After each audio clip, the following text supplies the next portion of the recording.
Your Excellency, the fourth President of the Republic, Your Excellency, our wonderful, gracious First Lady, my colleagues from past service in government, the wonderful family of Professor Magoha, ladies and gentlemen. Your Excellency, we've been together with this family since you asked us last week. Immediately this happened, that we tried to step in and work with them to deal with what Professor was handling just before he passed away. So we had the opportunity to sit with Michael, Joseph and Dora to deal with the function that happened on Saturday, and now we're here. And for that, we sincerely thank you, Your Excellency. On behalf of my colleagues, many of them have sent messages of condolences. And Your Excellency, when you called us round, all of us who were in the country were in that meeting with Michael and with Joseph and Dora. Some have had to travel because of commitments. But I'm here today with my colleague, my sister, Professor Margaret Kobia, who served as a CS for Public Service. My brother, Uhuru Kenyatta, who served as the Lord Chancellor of the Exchequer. My brother, Peter Munya, who served as Cabinet Secretary for Agriculture. My friend, Joseph Musheru, who served as CS for ICT. And my brother, Eugene Wamalwa, who served as Minister for Defense, and who also represented all of us at the burial in Game on Saturday. To be frank with you, I have a very long story to tell about Magoha, because, as you know, I probably am one of the very few people who are privileged to work with Magoha very closely for about 7 years, 6.5, 7 years in government. Your Excellency, you may recall that sometime in November 2015, and you moved us around, I woke up in the Ministry of Education with all its troubles at that time. The whole story will be in my memoirs when they're published, but I remember that phone call at midnight when you asked me, "Umesikia yale nimefanya?" I said, "Yes, sir. Takueleza kesho what I want to do." Anyway, long story short, when I came to Nairobi, you spelled out what you wanted done. Then we started the work of putting together a system that would help remake our education sector. Then in around January, February, you appointed Professor Magoha as the chairperson of the Kenya National Examination Council. And I remember that memorable Saturday morning, as though it happened yesterday, when you rounded us up, together with my peers then, Belio Kipsang, Nancy Masharia, Secretary TSC, Professor Magoha, and myself. And you spelled out clearly what you wanted done. You said, must bring an end to examination cheating in this country. My colleagues know what we go through during those situations. Because you said, mwaje ujinga wa kusa mtihani hapo.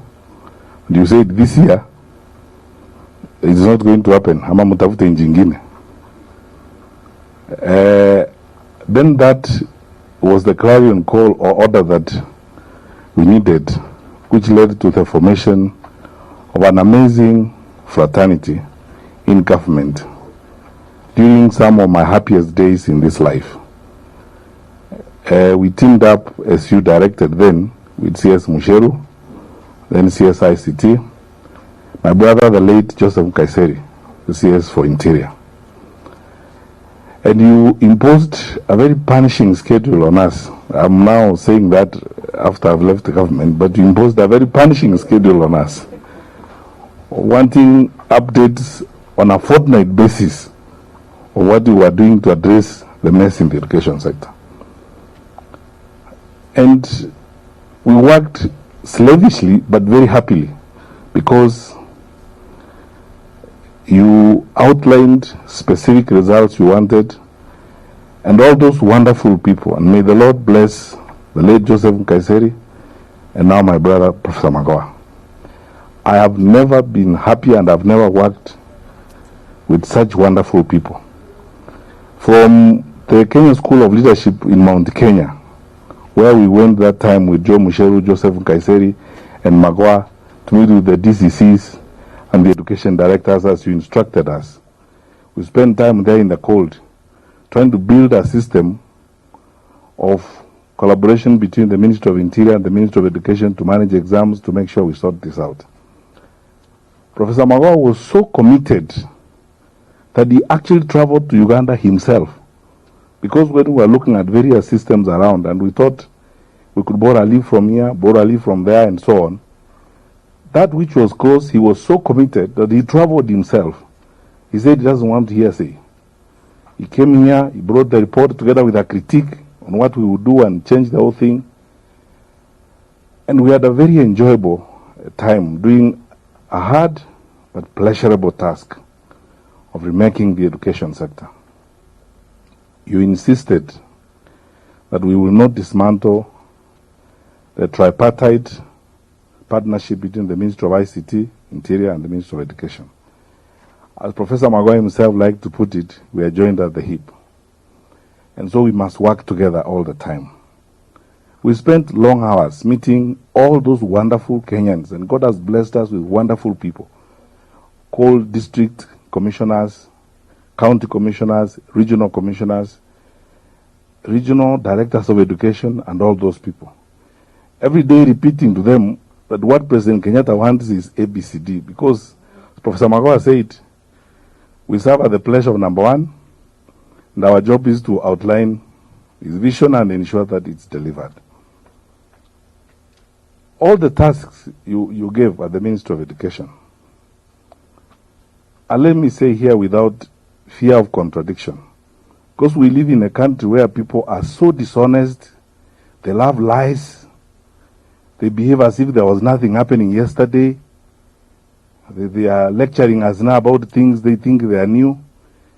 If Professor Magoha had not served as the Minister of Education, Your Excellency, your plan for NEMIS, the National Education Information Management System, will not have worked. And let nobody take credit for this. This was President Kenyatta's plan together with the World Bank, and that's how we got to where we are, the Director and the Minister of Education. Your plan on expansion of school infrastructure through 20,000 classrooms would never have worked. Your reform of the school bursary system would never have worked. The school desks program, I remember when you demanded of us that we move money to the villages and get carpenters in every village and have the desks done in the villages. Then you told Professor Magoha and myself, you don't want a story, you want results. And we sat, at some point, even some of our senior officers were trying to be a little bit smart, where they would cut corners. Joe helps us get a hold of Safaricom and the data from there for M-Pesa and payment. And we're able to move money on the digital platform very easily, across villages in the country. And many, many things that were done to remake the education sector in this country because of the commitment and the work and partnership that we did together. Professor Magoha was the turbo engine, and my colleagues can bear me out. Professor is the one who charged the room. Every time we were in the room, he's the one who supplied the energy. He was always vibrant and he wanted things to be done. And so, as one of our colleagues, CS Rachel Mamo, said the other day when we met, she said this.